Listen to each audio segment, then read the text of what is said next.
The U.S. defense industry is large, complex, and competitive. It is also lucrative for those companies able to navigate it successfully. The American Society of Military Comptrollers helps bridge the gap between the boardroom and the battlefield while supporting transformation in the defense sector. The Business of Defense podcast brings you inside the companies working to achieve this, directly from the business leaders, and to understand how they create value for their companies and their customers. For more information on ASMC, visit asmconline.org. You are listening to the Hiking Radio Network, where we talk the walk with shows by hikers, about hikers, for everybody. I'm wondering if you'd go wandering with me through the wilderness and woods to where the winds are blowing free, through the darkness of the night. Welcome to the Jester Section Hiker Podcast, where we talk about the continual pursuit of the section hiker. And I'll spread the word, and you beat the drum. We'll round up the troops and get the gang to come. And we'll leave the streets and these neighborhoods, head over the river and through the woods. Hey everybody, Jester here. Before we get to today's episode, I just wanted to share with you that I recorded this interview with our guest literally a week or so before the outbreak of COVID-19. We all know at this point there are so many things that have changed due to the pandemic, but one thing that has not changed is the fact that our guests on today's show are being resilient and champions of their community in Franklin, North Carolina. Thanks to all of you for joining us for today's episode, and now on to the show. Welcome back to Jester Section Hiker, the premier podcast with the spotlight on section hikers. I'm your host, Julie Jester Gayhart, and this is the podcast where you will hear stories about everyday people who, in addition to their everyday lives, make the commitment to hike long-distance trails where every section is a new beginning. We are back this episode with another episode of Entrepreneurs Inspired by the Trail. I can think of no better way to introduce our guest and their company than to read their mission statement. Outdoor 76 is a team of outdoor lifestyle specialists committed to excellence in sales, service, and selection of outdoor lifestyle needs. We believe that we are blessed to provide people resources, allowing them to get more intimate with God's wondrous creation.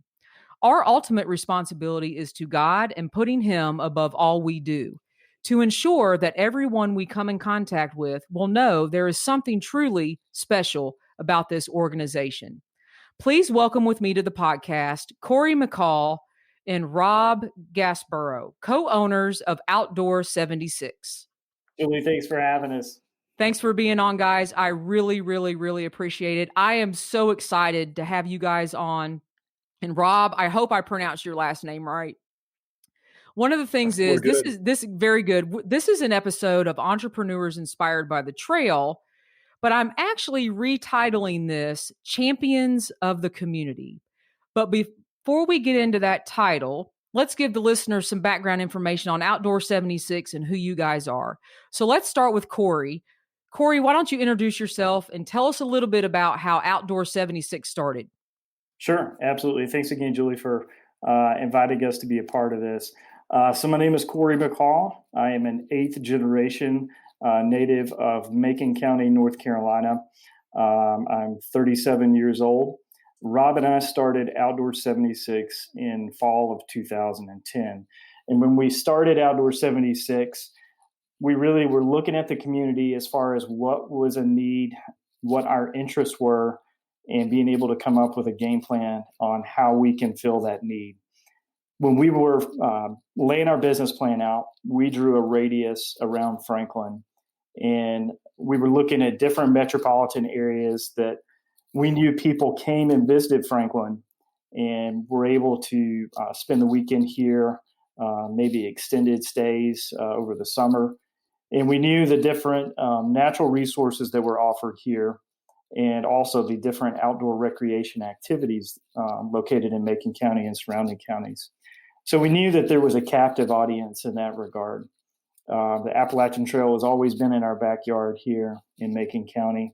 if I'm not mistaken, we've got about 60 miles of trail between the Appalachian Trail and the Bartram Trail. There's more than that. But we're very fortunate to have such an incredible amount of resources in our county. And so when we got together, we said, man, we can really do something special for our community. And obviously that's what we're interested in. And the passion that we have has allowed us to really grow our business and expand. We'll be celebrating 10 years this coming fall of being in business. Oh, wow. Congratulations. Yeah, thank you. It's been an incredible journey. We've learned a lot of incredible relationships with people that have been formed through similar interests and people that are passing through the area on the Appalachian Trail. So it's been really incredible. Perfect. Thank you. And Rob, tell us a little bit about yourself and your role with Outdoor 76. So I came to Franklin from Florida in 2008. I moved here full time. Cory and I became close friends. I think we met at church, and then our primary connection was cycling. And I think that's how this probably was the initial attachment mechanism for us. And then we did hikes together, and we just hung out socially and just found out we had a lot of common core interests. And my entire life was an outdoor nut, and being able to move here was just a blessing. And I knew there was something really special about Franklin. And shortly after Cory and I became friends, it just so happened that it was a really, really tough economic time in the country. Both of our careers, actually, my career brought me to Franklin. I was in civil and structural engineering, was relocated here by a firm. Cory was in real estate, and it just so happened that both of us, our careers were suffering from all the fallout from the recession. And and we're looking at everything around us and going, man, this is what amazing resources we have here, and our passions and our resources that, the things that we feel like we do really well as individuals could make for something special. And I don't know that we ever thought that we would be a part of helping to brand Franklin as an outdoor community, but we definitely saw a lot of potential and an open door to turn this into a business that could serve the community, promote the outdoor community. And now I don't know that we ever would have imagined that we'd be who we are on the AT. But yeah, I think the other thing too, thinking about Cory and I and our dynamic and how it plays into this, there's no question that Franklin is a very blended town from an economic perspective. We have a lot of locals. We always knew that the complexion of our business was going to have to appeal to locals. And we also knew that the tourism is a really, really large component of the economic engine in this community. And a lot of people are here from Florida. We noticed early on, it was really cool, Cory being able to relate well to the locals, people coming in from Florida. And, oh, hey, where are you from? Tampa? Oh, me too. I was born in Miami. Oh, yeah, I grew up there. And, just good icebreaker stuff with people. And we both have two different perspectives. They're both great perspectives on everything that we have here from an outdoor recreation standpoint. Perfect. And by the way, I have actually been to your shop several times, and I love it. So just wanted to throw that out there. Well, we appreciate that.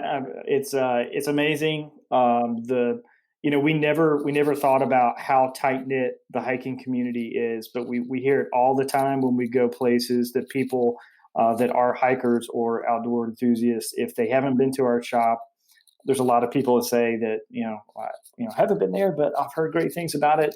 Can't wait to get there. So that's awesome. And we appreciate your support in that regard. Agreed. Not a problem. And I'll be there again, rest assured. So I know that Outdoor 76, you guys have, I guess what I'll call your flagship store. And then you recently, over the last couple of years, opened another location. So Cory, talk to us about those locations and where they are in relationship to like the Appalachian Trail trailheads. Sure, absolutely. So our main location is in Franklin, North Carolina. And then we have a second location in Clayton, Georgia. Franklin opened up in fall 2010, and Clayton's been open for year and a half, something like that. So starting further south on the trail, you look at Clayton, Georgia. They're roughly mile 70 on the Appalachian Trail. Your closest access point there is Dix Creek Gap.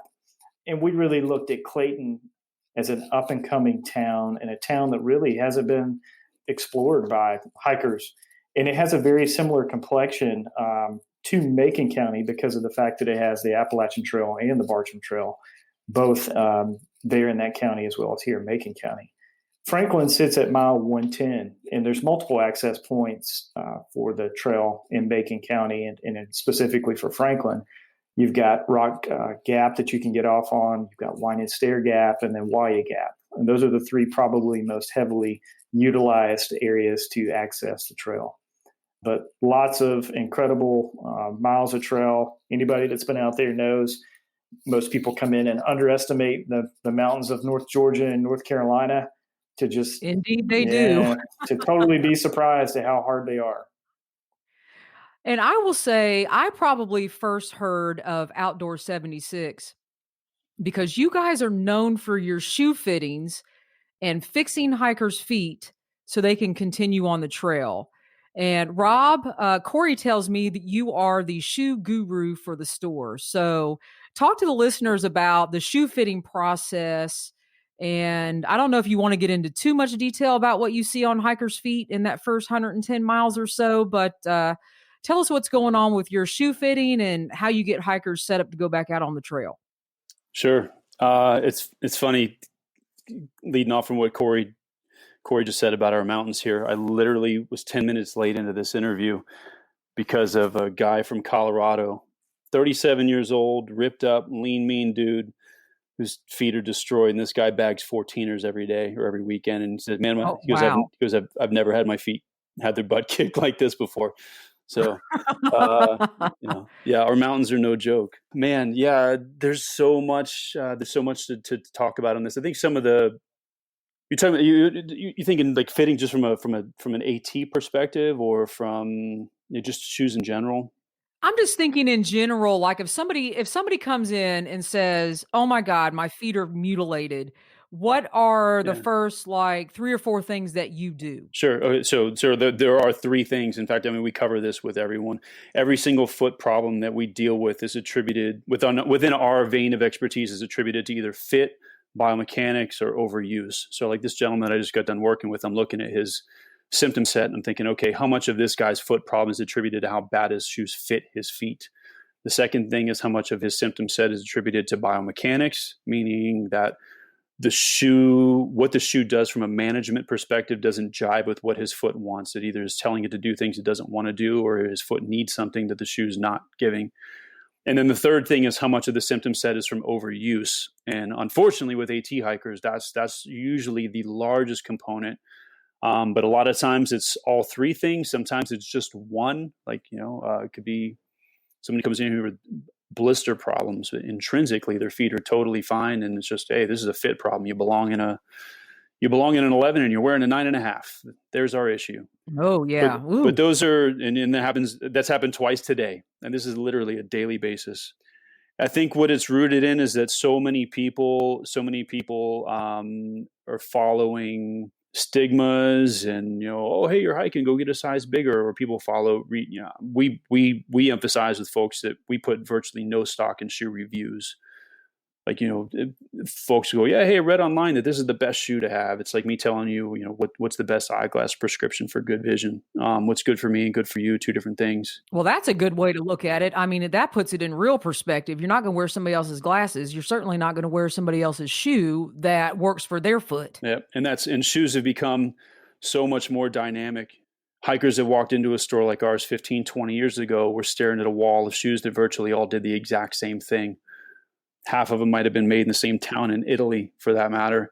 Now we have shoes, our shoe wall is a small sliver of the spectrum that's offered in footwear. And we have different drops and different amounts of proprioception and different amounts of stability and control and volume and shape. And every, these shoe companies are just, they're finding uniqueness in being dynamic. And unfortunately, there's fewer people out there that have the expertise to pair these dynamics in the shoes with the foot that individual has. So more people now are just, I literally had an AT hiker in here this morning, a husband and a wife, and this lady said that she spent $2,000 in shoes over the past year trying to find oh my goodness, trying to find the shoes that worked for her. She'd have been better off getting a flight and coming to see you. I plead the fifth on that, but yeah, no. I'm going to go ahead and say that. But yeah, okay? no, and it's kind of going back to the eyeglass prescription is that we kind of joke around here in the state of North Carolina. I have to have a license to give you a haircut, but I don't have to have any credentials to be able to sell you a pair of shoes that can jack your feet up. And yeah, it's one of those things that people are able to, just like, you can't go to an eyeglass store and shop lenses and shop frames and pair together, which you need to go see a specialist, someone who has credentials to look at your deficiencies and go, okay, this is where you're deficient and this is what's going to work best for you to have great vision without over-prescribing, giving you a prescription that's too strong or too weak. This is what's going to work. And, that's the approach that we take to footwear. Not to say that shoes and glasses are the same thing, but just, there's definitely a metaphor between the two of them. Yeah. And I would say, and you guys know, and people should know, if you don't have your feet, you're not hiking. It doesn't matter if you have $1,000 tent, $600 backpack. If your feet are trashed, you're done. Yep. So your footwear. Those words almost come verbatim. Yeah. Your footwear is extremely, big deal. Yeah. Yeah. So yeah, thank you for that. And people, if you're driving from the north, you're going to go through Franklin anyway, kind of. So swing on over there, get shoe fitted, see these guys, go see Rob before you even start the trail is what I'm going to say. So Cory, I know you guys have some other specific hiker services that you guys offer at Outdoor 76. And I know you guys this year are bringing on some additional shuttle services and things. So talk to us a little bit about your other specific hiker services. Yeah, absolutely. Yeah, so that's one thing that, our passion obviously has allowed us to be able to grow our business. And we truly are a business that is comprised of people that are outdoor enthusiasts, which is very important for the types of services that we're offering and gear advice and being able to make sure we keep people safe on the trail.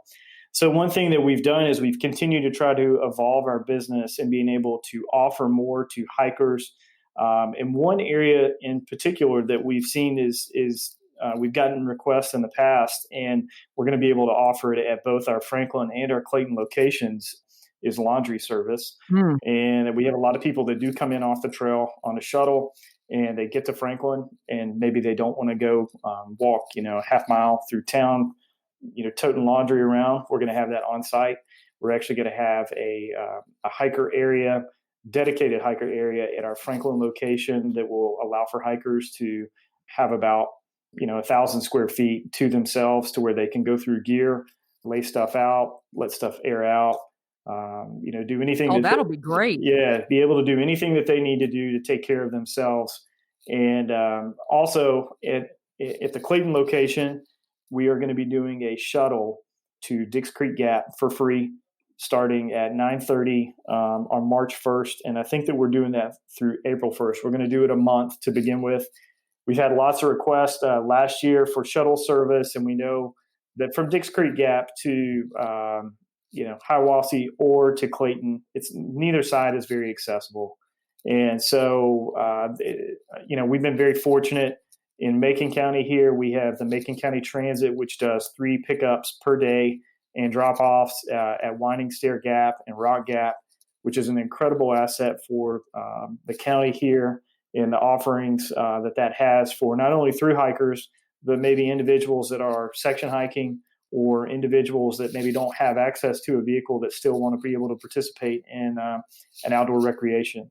So we're hoping that the shuttle service that we're offering in Clayton is going to help open the door for even more growth in that community and exposure to the importance of the Appalachian Trail and the asset that it really is. Perfect. And before we get into the community piece, which I think is vitally important, real quick, Rob, you also have some other things going on there. You have the Rock House Lodge, and then you have your t-shirt business called Brown Dog Tees. So talk to us about that real briefly, and then we're going to get into this community piece. The tap room. It's a long story how it got started. It was made possible by a significant expansion in 2013 when we moved from an 1,800 square foot building to a 6,000 square foot building. What are we going to do with all this space? Well, let's put a tap room in it. Yeah, why not? And it, compounding that with just the passion for craft beer, the need that we felt in this, we thought that the town could support it. There was nowhere else like it in town. And the model of craft beer and outdoor wasn't new. There was one other shop in the region that had been doing it, a bike shop in Brevard that had craft beer. And but nobody had done it at this scale, and we really just we thought it would be just a great complexion to the store, and it's since blown up. In 2015, we expanded it. We moved it to the back of the shop. It now takes up probably 1,500 square foot, 18 taps. They're constantly changing. Good bottle selection. Over the years, we've had cool, fun entertainment. It's been a great vehicle for us to support events throughout the year. We do 2 or 3 community events that we probably couldn't execute the same way without the tap room. It's crazy thinking about how you title this with tying the community into this. Is that now we've got folks that come into the tap room that don't have an outdoor bone in their body, but it's just a great place to have community. They'll come in and have a beer with some of their buddies after work. And a lot of it's the town who's who. And it's cool watching them all, catch up and talk about their day. Cool. That's cool. Doing what we did, not taking credit for it, but we like to think that it helped pave the way for showing the need for a craft beer market in the town. And since then we've got 2 breweries in the community, and we kind of help maybe help put craft beer on the map in Franklin. I don't know. Hey, why not? I'm going to say that. Yes, you. I say take credit for it if you were the first one. Why not? Right? It's cool even now too. Today, there's probably 3 hikers sitting back there now that did 7 miles today. They're tired, worn out, and got to talk shoes, get some gear, and now they're back there having a beer and just kind of relaxing. There's not a whole lot of places you can do that, and it's a great part of the complexion. And then the Brown Dog Teas, I know the Brown Dog Tea. That's next door, right? Or is it now connected? Yeah, it's connected. Yep. There's a pass through that goes into it. Yeah, the t-shirt shop is something we've always wanted to expand our offer more in the way of novelty t-shirts, and just for a long time we were just limited on space. It was really tough to diversify that much without compromising our selection in outdoor gear. And then in 2006, was it 16, Cory? Yeah. That the space opened up across the street. Yeah, to open Brown Dog is a separate standalone location, just to be able to sell shirts like that under our business. And then a year later being able to move it into our building. It's just it adds a lot to the lifestyle component. It's the t-shirts that guys and girls want to wear when whether they've come through town and played outside and they want to identify with, hey, I'm an outdoor dude and I want to wear a cool, funny t-shirt, or something that makes an implication that this is what I do, and not have to have a Patagonia or North Face technical shirt on all the time. I love it. Way to diversify. Have fun. It's a great shop. I mean, it's what you guys have done is great. And again, I've literally driven there to buy a ball cap. So, I mean, I've driven 4 hours to buy, it was the black I Love hiking cap. So you guys are, seriously. We missed those hats. That was Cory's brainchild.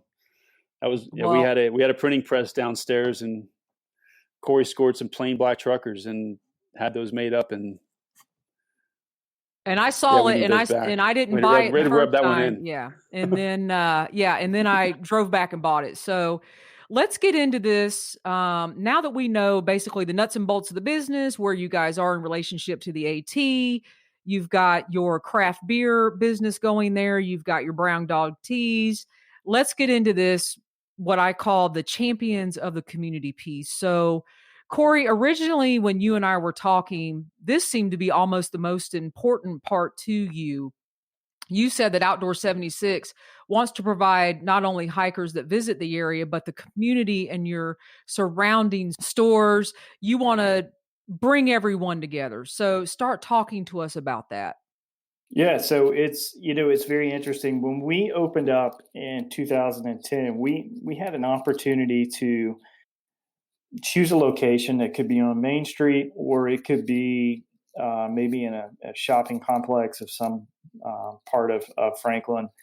And it was interesting because when Rob and I laid our business plan out, we really felt like the word community was it had to coincide with our business. And the main reason of that is because we knew that we had to have passion in one area and be able to let that filter out into different parts of the community. And we've been so fortunate to have people that truly have believed in our business. We did open a business in a very difficult economic time.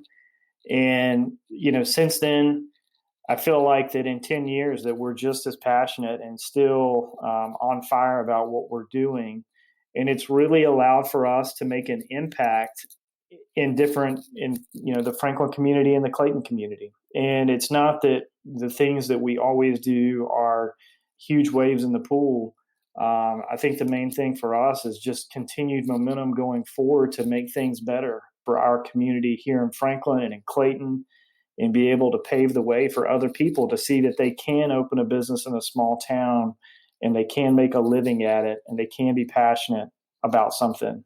So how would you guys say or describe the travel and tourism from the surrounding areas? I know, Cory, you originally mentioned that you see people all the time from Atlanta, Georgia, Charlotte, North Carolina, South Carolina. So that also has to have a major impact on you guys. It does. It's very interesting. Both Clayton and Franklin geographically sit almost on 441.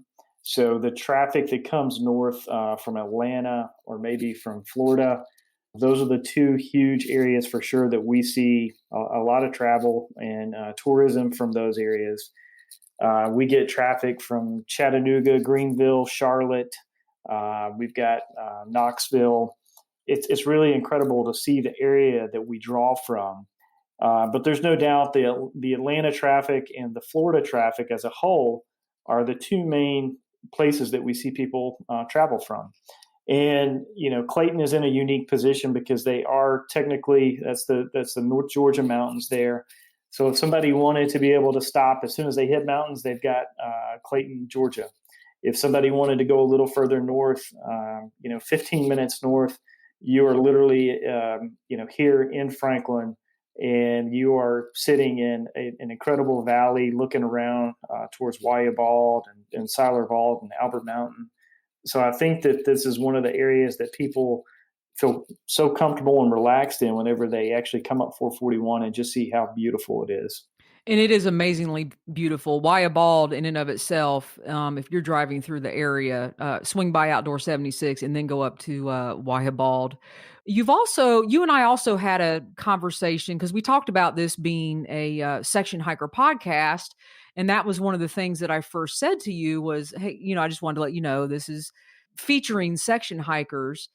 And we talked about, yes, you do have a through hiker season. And then I asked you, what about the impact from Section Hikers? And you had a real interesting answer. So talk to us a little bit about that, Cory. Well, there's no doubt. I mean, we have, core business in March and April, and in the beginning of May is through hikers. And then we have some very distinct ebb and flows in our business. And, once we go through hiker season, we have a very extended Section Hiker season. And we see that both in Clayton and Franklin. We see that both on the Appalachian Trail and the Bartram Trail. We see that Section Hikers make a significant economic impact into the communities where the trail, touches or is close by.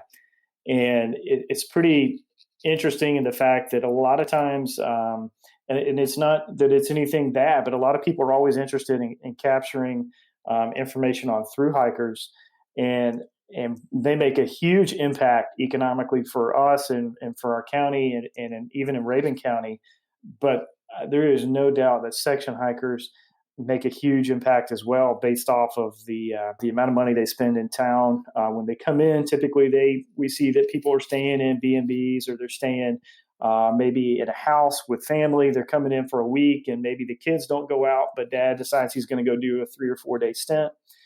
So mom stays with the kids, and dad heads out. So you just see that there was a house rental for a week. So I think that there tends to be bigger economic ripples in a positive way for section hikers. And we also see that, honestly, there's a lot of people that travel from outside of the area. We see a much larger pool than you would think for people doing section hikers. So it's very interesting over the 10 years. I don't think that we would have actually thought that would be a longer season than it is. But I would tell you, it really almost goes from March all the way through November. We see people all the time coming in because they are doing a section hike. That's amazing. Yeah, thank you for that. I know also you guys, or you and the community of other businesses in Franklin, you guys want to start a coalition of local stakeholders to highlight your natural resources, things that you have in Macon County. And I don't know where you guys are in the process of that. I don't know if Rob wants to speak on that, or you, Cory. Talk to us about the goal kind of that coalition once you guys get that going. Yeah, so this was all kind of spawned from a conference that I attended this past fall. It was the Outdoor Economy Conference, and it was over in Asheville, North Carolina. And there were, I'm guessing, 500 or 600 people that attended from 12 or 13 states. And it was really incredible. It's the only one on the East Coast that is organized. And they had great turnout, incredible speakers. And one of the things that came from this was the idea of having a coalition of individuals that are really passionate about outdoor recreation and being able to use that as a platform. And the main reason that I feel like it's so important and passionate about it, the Outdoor Industry Association came out with numbers for outdoor recreation impact in the United States. And I think those numbers came out in 2017.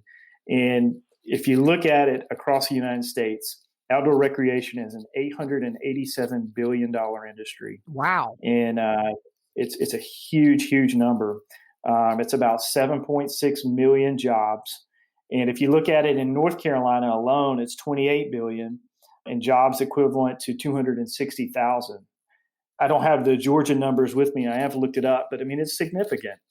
And the main reason that's huge. The main reason that I feel like that we need a platform locally is because the importance of helping people understand the natural resources that we have, being able to take care of those, and understand that the resources can help economically to grow a community and develop a community. And the one thing that is unique about Macon County and in Rabun County, Macon County is about 500,000 acres of national forest.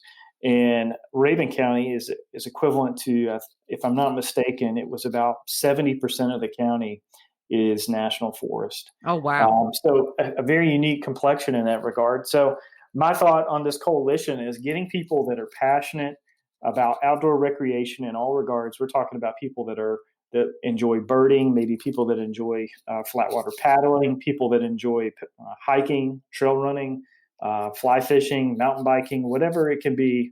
If we have those resources to be able to pull those people together here in Macon County, I want to see that happen. That would be amazing. That would be great. You guys are doing, phenomenal things down there. And another thing that we talked about is you wanted to make it known that not only do you both of you guys want the shop to be a place where you can come and get gear, but you also want, and I think this is very important, Outdoor 76 to be known as more than a gear shop. You want to be known as a local resource.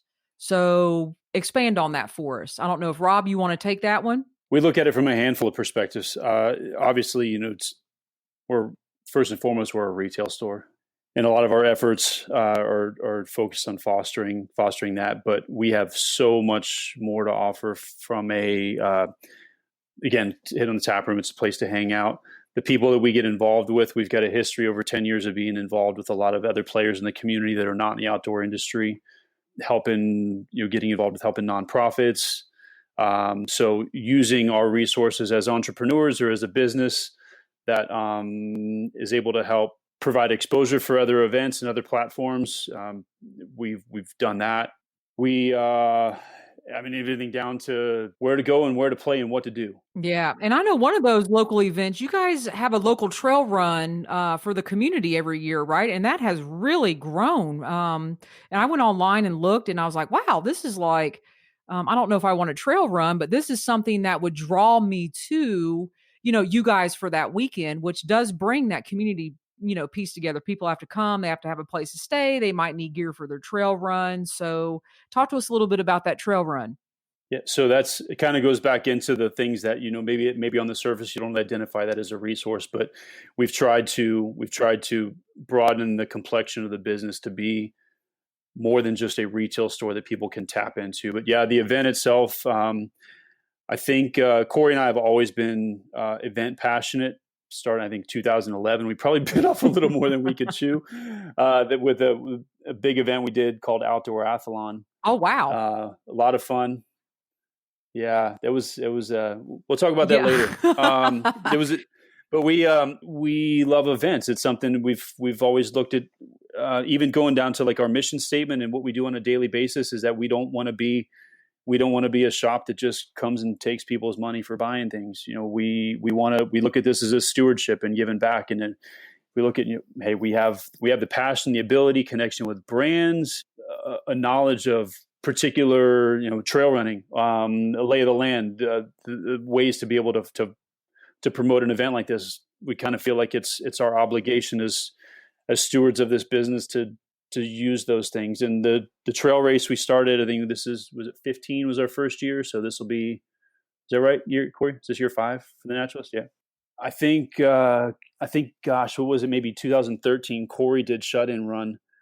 And I don't know that this was the precursor to it, but we're looking at all these big ultras and big long distance trail runs in the region and going, why don't we have anything like that here? I mean, we're perfectly resourced to be able to have a top tier event that can compete with some of these really well-known races. It's a lot of stuff that's in Chattanooga and Greater Asheville. And it didn't take a whole lot of time for us to figure out that the Bartram Trail was a very underutilized outdoor venue or resource here in the area. And a way to promote that, it was a perfect place to go run for somebody who's a masochist that wanted to kill themselves. And that trail will do that too. On a Saturday afternoon. Yeah, it's there's nothing easy about it. And the people that are doing races like that don't want to walk in the park. They're for the most part, long story short, and we get phone calls, how hard is this race? Because that's what I want. It just seemed like a no-brainer for us. We had a great relationship with the Bartram Trail Society. We were able to work really well together to put a first-year event together. It was a relatively small event in terms of scale and number of runners, but we had an incredible volunteer base. The community got behind us so well on that. Every year, scraping up volunteers, we come into it with a little bit of anxiety, but then it's just people come out of the woodwork, and we have almost like a 2-to-1 runner to volunteer ratio for this event. The community done a great job partnering with us to help us. We could never put that on by ourselves. There's no possible way. We're going to have people come in here from all over the Southeast to do this. Why is this just a race? Why don't we make it a community event as well? And it turns in, we pair it together with the Fall Festival, and Cory's normally able to pair together 2 or 3, 4 good bands every year. We get food out there, put up a big 40 by 40 tent, hang out, families show up, and you don't have to be a trail runner to come have fun over the weekend, Julie. It's a good time. I can come volunteer. I just love being on the trail. So I can hike up the hills and run down. I can do that. And it is a power hike. It's not a run, if that helps at all. But yeah, it does help. Rob, I see what you're doing here. You're trying to recruit. So registration's open. ultrasignup.com. Anyway. All right, I got you. Hey, don't look at my ultra sign up stats. They're not good, okay? Hey, but you have stats. That's great. That's more than most people can say. And I know about that. Aren't you impressed? But it's been. Hey, listen, guys. No, I was just going to say, I mean, this has been like phenomenal. Not only have you guys, talked about your businesses and what you do, You've talked about what you're currently doing in the community, what you want to do for the community. You want to start a coalition to bring people together. You're trying to recruit me for the trail run. You might have me. I don't know. I'm going to have to look. I'm going to have to. So listen, I would love to close out the show. And this is not in the show notes, so sorry for this. But with each one of you, I guess kind of making a statement of maybe what you want to leave the listeners with, whether it's about Outdoor 76, the community, the coalition, or maybe something that, people can do in their own communities. So I didn't give you much time, Cory, but we'll start with you. Well, I could tell you that, I feel like it was yesterday that we opened our business, and we still are a very young business, and we have still so much to learn. But I can tell you that after 10 years, all of the trials and everything that we've gone through and the impact that we have made in our community has been incredible. And, we are extremely fortunate to be able to have a business that we get to help service people to be able to get out and explore and do the same things that we love.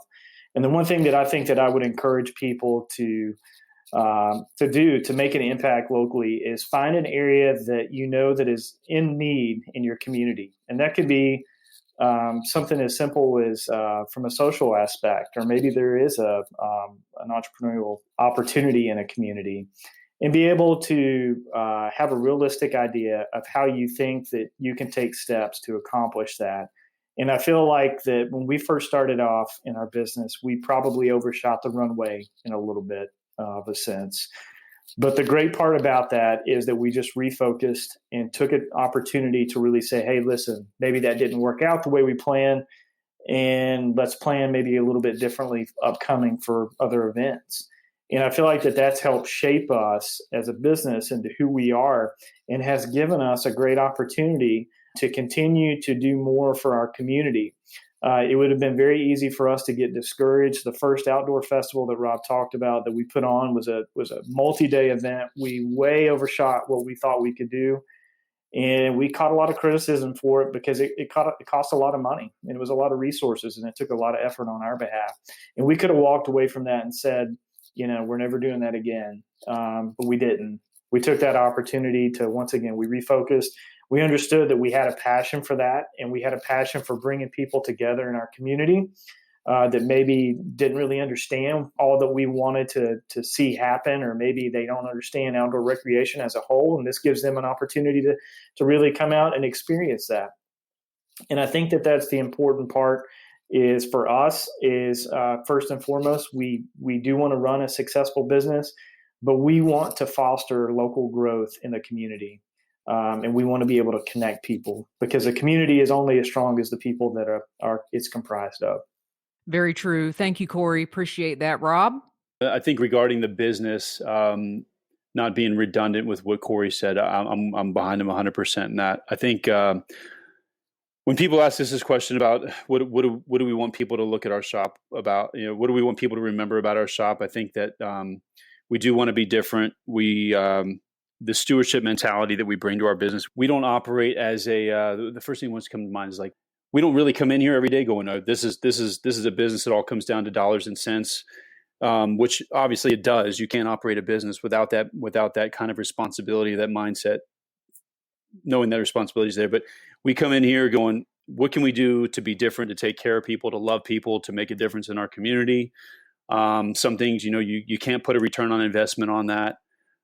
Cory touched on a lot of that stuff. Something else I think about too is that from an entrepreneurial perspective, there's anybody listening that's going, wow, hey, I'd love to do something like that in my community, but I don't know if I can. Cory came from real estate. He's got a degree in hospitality. I came from a civil structural engineering background, and on paper, neither one of us were resourced or fit the bill to be guys to start a business like this. And don't be afraid to dive into something like this. If you have the passion and you have the want and you have the responsibility, doing it with someone else that Cory and I tell each other all the time, I don't think we could do with this without each other. It's don't be afraid. Don't be afraid to dive into something like this. We could go on forever talking about how to dodge those objections, but it's been a fun process. I could tell by the smile on your face that you are proud of what you guys are doing. And that is, I will leave the listeners with this. Both of these guys are grinning from ear to ear right now. So they are very proud of what they're doing, and rightly so.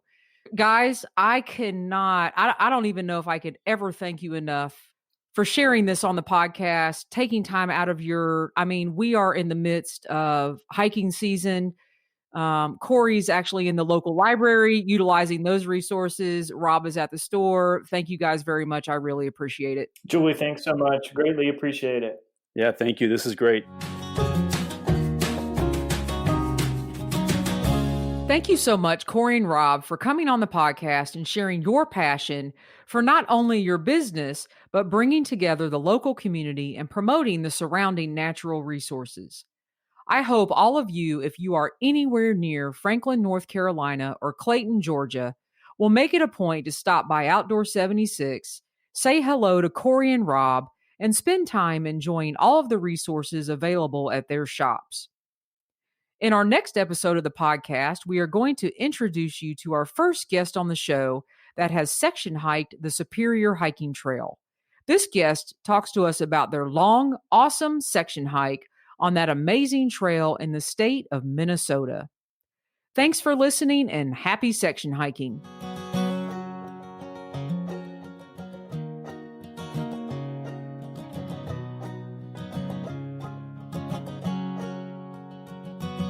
I'm wondering if you'd go wandering with me through the wilderness and woods to where the winds are blowing free, through the darkness of the night, heading toward the morning light.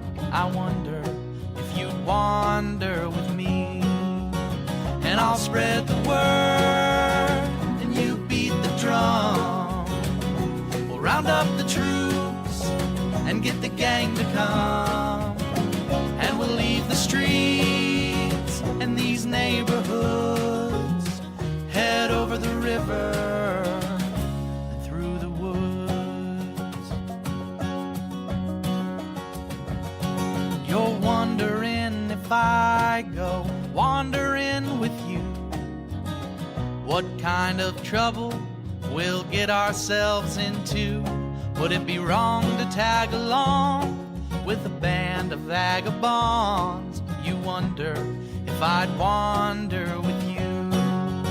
So I'll spread the word and you beat the drum. We'll round up the troops and get the gang to come, and we'll leave the streets and these neighborhoods, head over the river.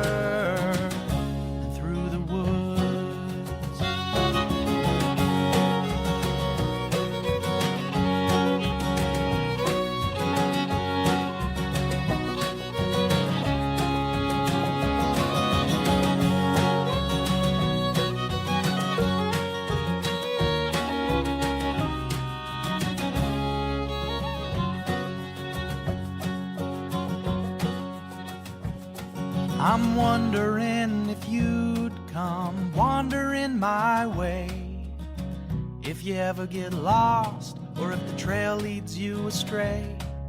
The music of the pack can always bring you back. I wonder, can we wander away? And I'll spread the word and you beat the drum. We'll round up the troops and get the gang to come, and we'll leave the streets and these neighborhoods, head over the river and through the woods.